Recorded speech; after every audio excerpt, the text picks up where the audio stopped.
یه روزی آقا رضا یه گوزی یه صخره نوردی بوده، کوه داشته میرفته بالا. یه صخره نورد بوده داشته یه کوه میرفته بالا. واقعا منطقیه.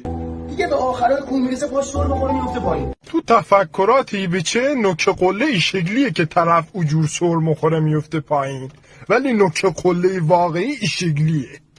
در حال افتادن بوده یه شاخه یو میگشت. فقط میخوام بدونم تو صخره تو کوه شاخه درخت هم کتم. خدا رو کمکم کنه. وحی میاد از آسمون که شاخه رو ول کنه. به به هاشم ماریو جاناش تو وایسه داره به ما وحی میره. شاخه رو بکنم در دست میافتم میمیرم. دوباره وحی میاد شاخه رو ول کنیم، ول نمیکنه. میگذره سالها بعد در گذرانی که اونجا رد میشدن میبینن یه جنازه به یک شاخه خوش شده با فاصله نیم متری از زمین. تموم شد. فقط یک سوال ازت دارم، او طرف که مرده این داستان کی بره تو تعریف کرده؟ کس که چه جا کش تو از کجا مدونی؟